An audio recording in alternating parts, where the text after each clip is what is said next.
የፖለቲካ ገበያ ውስጥ ዘው ብሎ በመግባቱ በቀጠናው ላይ ፕሮክሲ ለመሆን በመፍቀዱ ምክንያት በርካታ ኃይሎችን ወደ ኢትዮጵያ ፖለቲካ ገበያ ውስጥ በቀጥታ እንዲሳቡ አብይ ማግኔት ሆኖ አገልግሏል።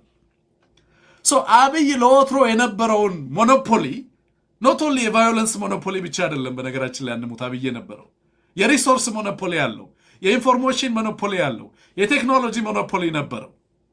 ምክንያቱም ኢትዮጵያ ውስጥ ይታገሉ የነበሩ ኃይሎች ከኢትዮጵያ ውጪ በውስጥም የሚተባበሩባቸው ምክንያት የለም። አንዳቸው በሌላኛቸው ላይ ሞቢላይዝ የተደረጉ ናቸው። ስለዚህ ሆስታይል አጀንዳ ነው ያላቸው። እርስ በርስ በቅራኔ የሚፈላለጉ ኃይሎች ናቸው ሀገር ውስጥ ያሉት።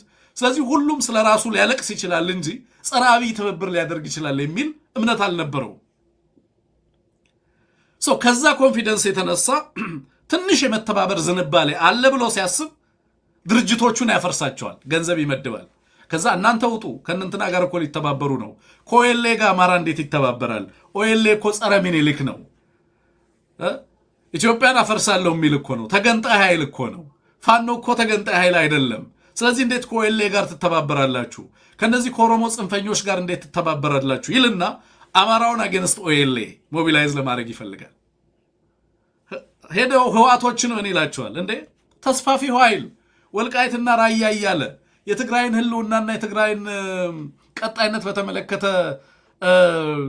ጸረ ትግራይ አሰላለፍ ያለው ኃይል ከእናንተ ጋር በፕሪቶሪያ ሰላም በመፍጠር ያኮረፈ ኃይል ከዚህ ጋር እንዴት ትዛመዳላችሁ?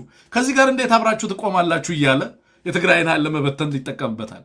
የአማራውን ኃይል ከትግራይ ኃይል ጋር እንዴ ጄኖሳይድ ሲፈጽማባችሁ የኖረ ይሄንን ህገ መንግስት ያስታቀፋችሁ ይሄንን ክልል ብላችሁ ያንን ትልቅ ህዝብ በዚህችን በምታህል ክልል የሰፋ አዲስ አበባን በእንደዚህ አይነት ሁኔታ ለበተነ በአማራው ላይ ይሄንን ሲፈጽም ለነበረ ኃይል እንዴት ከዚህ ኃይል ጋር ትተባበራላችሁ? አሁንም ወልቃይት የኔ ነው እንትን የኔ ነው እያለ ከሚዝት ኃይል ጋር እንዴት አማራው ይተባበራል? ይሄዳል ለኦኤልኤ አማራ እንዲያደርጓችሁ ለጃራ ቶኮ ፈከስ ሲንጎዴ እንደዚህ ሰብሯችሁ አከስ ጎዴ አማራ እንደዚህ ሲያደርግ ኖሮ አሁንም እነዚህን ቡልጉን ካባዱ ፋጅርቲ እያለ ኦኤልኤን ናይትሜር ውስጥ እንዲገባ ህዝቡንም ፍርሃት ውስጥ እንዲገባ በማድረግ እያተራመሰ እዛ ውስጥ ልክ ነው የዚህ ትርክት ሰለባ የሆኑ ልሂቃን ደግሞ አዎ ልክ ነው እንዴ እንዴት ከህወሓት ጋር እንተባበራለን? አዎ ልክ ነው እንዴ እንዴት ከአማራ ጋር እንተባበራለን? እያለ መፈንከት የሚችለው ሁሉ በገንዘብ እየተፈነከተ ወጣ። ድርጅታዊ መርህ ሳይሆን የማህበራዊ ሚዲያ ዘመቻ ድርጅቶችን እያፈረሰ ታጋዮች ለወጡለት ዓላማ ሳይሆን ለሚዲያ ጫጫታና ለአገዛዙ የፕሮፓጋንዳ ጫጫታ ሪስፖንድ እያደረጉ የወጡለትን ዓላማ አባንደን እያደረጉ ገንዘብና ቤት መኪናና እንትን እየተቀበሉ ያው ድህነት በሽታ ነው ወደየቤቶቻቸው ወደየሚሄዱበት ቦታ ላይ ሄዱ። በዚህ ውስጥ ምን ዴቨሎፕ አደረገ? አዲሱ ፋክተር አብይ አህመድ ኮንትሮል ሊያደርገው የማይችለው ኤክስተርናል ፋክተር መጣ። ምንድን ነው? አብይ ሞኖፖሊ የነበረው በኢንፎርሜሽን በመረጃ በቴክኖሎጂ በገንዘብ የነበረውን ሞኖፖሊ የሚያጣበት ጂኦፖለቲካል ምስቅልቅል ተፈጠረ። ከሱዳን ተባረረ፣ ከኤርትራ ተባረረ፣ ከሶማሊያ ተባረረ፣ ከጅቡቲ ተባረረ። አብይ አህመድ አለኝ የሚላቸውን እነዛን ኢንክሉዲንግ ቴክኖሎጂ በነገራችን ላይ ከሱዳን የተባረረው በአንታይ ዩኤኤስ ነው። ዛሬ ከግንቦት ጀምሮ ቀደም ስልክል ነበር አንሙት ያንን ቴክኖሎጂ ሱዳኖች መጠቀም መጀመራቸው እንዴት ጌሙን እንደቀየረው የአየር የበላይነት ቁጥጥሩን ለአርኤስኤፍ ይሰጥ የነበረውን ድጋፍ እንዴት እንደቀየረው እንዴትና አብይ ኩርሙክ ላይ ተሸንፈው እንዲወጡ እንዳደረጋቸው አሁን አርኤስኤፍን መደገፍ አይደለም እየሸሹ እየጠፉ ነው ያሉት። ከአርኤስኤፍ ጋር የነበራቸውን ትተውት የነበረውን ዲጂታል ፉትፕሪንት ፋይናንሻል ፉትፕሪንት ትተውት የነበሩትን ማርኩን ላይ እየደለዙ ነው ያሉት፣ እያጠፉ ነው ያሉት። የለንበትም አልነበርንበትም እያሉ ድልድይ ሰበረ፣ ኤሌክትሪክ ቆረጠ፣ ከሱዳን ጠፋ። አብይ አህመድ ይመጻደቅበት የነበረው ጀነራሎችን የማስከዳት ወይንም ደግሞ ከፍተኛ አመራሮችን ከፋኖ ውስጥ ወይንም ከንትን ውስጥ የማስከዳት ሂደት በቅርብ ቀን የአብይ ጀነራሎችን በማስከዳት ይጠናቀቃል። ለምን? የፋይናንስ የበላይነቱን አብይ አህመድ ብቻ የሚይዝበት እድል እያበቃ መጣ። ኦቨርፕራይስድ ሆነ ማርኬት ፕሌሱ። ራሱ ጎትቶ ያመጣው ማርኬት ፕሌስ በርካታ ተዋናያን በቀጠናው ላይ እንዲመጡ አደረገ። የሱዳን ጦርነት ውስጥ ሁለቴም ሶስቴም ሳያስብ ዘው ብሎ የገባበት ቀላል መስሎ የገባበት ሂደት ምን ይዞ መጣ? አብይ አህመድ እና የአብይ አህመድ ጀነራሎችን ዛሬ በገንዘብ ነው የሚመራው አይደለም? ሚሊሻን በገንዘብ ነው ያደራጀው። ለጀነራሎቹ የሚከፍለው ገንዘብ ነው፣ እያተመ ወረቀት ነው አይደለም ሲሰጥ የነበረው። ከባንክ ሲስተም ውጪ ያለ ወረቀት እያተመ ኢትዮጵያን እያደማ የፋይናንስ ስርዓቱን እያደማ የኢትዮጵያን ሕዝብ እያጎበጠ ያንን ወረቀት እያከፋፈለ ለጀነራሎቹ ብር ነው እያለ ሚሊሻና አድማ ብተና ሲገዛ ሰነበተ። ኃይል ሲያስከዳ ሰነበተ። ፋክሽንና ፕሮክሲ ሲያደራጅ ሰነበተ። ያ ማርኬት ፕሌስ በርካታ አክተሮች የሚጫወቱበት ሆኖ መጣ። አሁን ሙሉ የአብይን ሰራዊት በገንዘብ መግዛት የሚቻልበት ምዕራፍ ላይ ተገብቷል።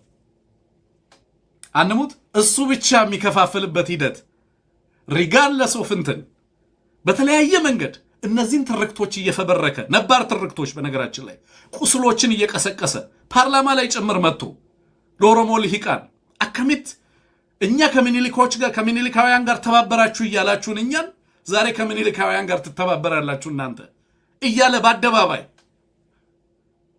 በአማራ ህዝብ ላይ ጄኖሳይድና ጥፋት የፈጸመ ህወሓት ጋር እየተባበረ አማራ እያለ ተናገረ። ኤርትራ እንደዚህ በትግራይ ህዝብ ላይ ስትፈጽም ከርማ ዛሬ ከኤርትራ ጋር ሄደው ተለጠፉ፣ እኔ ህዝቤን አትግደሉብኝ እያልኩ እያለ መጥቶ ፓርላማ ላይ ተናገረ። ይሄ ሁሉ ትብብርን ሊያስቆም አልቻለም። ለምን? that is how the game is being played። አብይ አህመድ ወደ ስልጣን የመጣበት መንገድ የተበላ መንገድ ነው። አብይ አህመድ ከፋፍሎ ትርክትን እየቆሰቆሰ አንዱን በሌላኛው ላይ በማስነሳት አንዱን በማሸማቀቅ የመጣበት መንገድ ሁሉ ሊሚት አለው። ማኒፑሌት የምታደርግበት በተለይ ፖለቲካል ማኒፑሌሽን ትሬሽሆልድ አለው። ዝም ብለህ በፈለግከው ልክ አትለጥጠው። አውትዌይት ያደርጋሉ። በተለይ ፖለቲካል ማርኬት ፕሌስ ላይ ያሉ አክተሮች አንሙት በርካታ ኃይሎች ምን ያደርጋሉ መሰለ? ኔት ባላንሱን ድሮ ያደርጋሉ። ህወሓት አማራ ከደቀነበት አደጋ በህወሓት አባባል አማራ ህወሓት አደጋ ደቅኖብናል ይላል። አማራ ህወሓት አደጋ ደቅኖብኛል ይላል።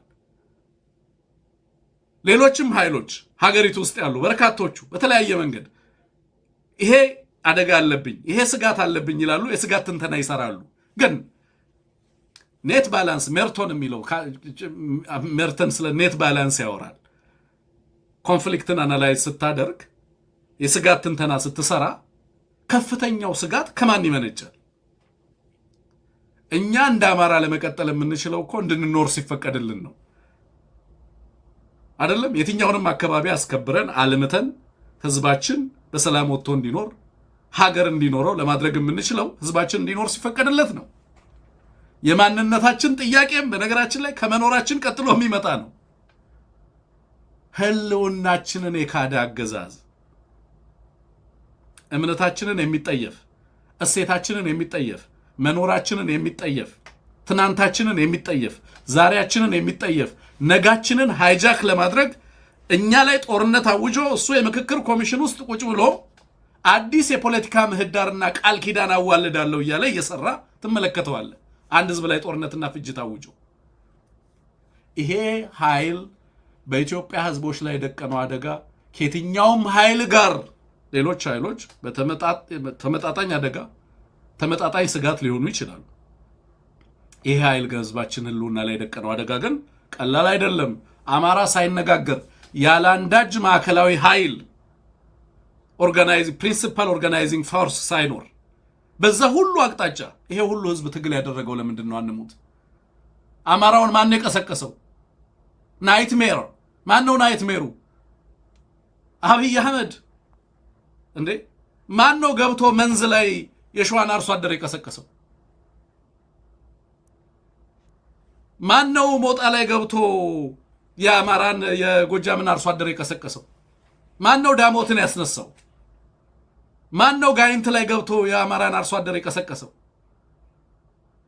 ማን ነው ምስራቅ አማራ ላይ መቄት ላይ አማራንና የአማራን ህዝብ በዛ ደረጃ ሆ ብሎ እንዲነሳ ለመብቱና ለራሱ እንዲታገል ያደረገው ማን ነው? የትኛው ኃይል ነው እንዴ? የመኖር ኢንስቲንክት ኦፍ ሰርቫይቭ የማድረግ ኢንስቲንክት እኮ ነው። ወለጋ ያለውን አማራ በየቦታው ያለውን ህዝብ በዛ ደረጃ ያስነሳው ማን ነው? እኛን እዚህ ያስቀመጠን ማን ከፍሎን ነው እዚህ የተቀመጥነው? የመኖር ፍላጎት እኮ ነው። ሰርቫይቭ የማድረግ ፍላጎት ነው። የሀገር ባለቤት የመሆን ጥያቄ ነው። ህዝብ ሆነን የመቀጠል እና ያለመቀጠል ጉዳይ እኮ ነው እዚህ ጋር ያስቀመጠን።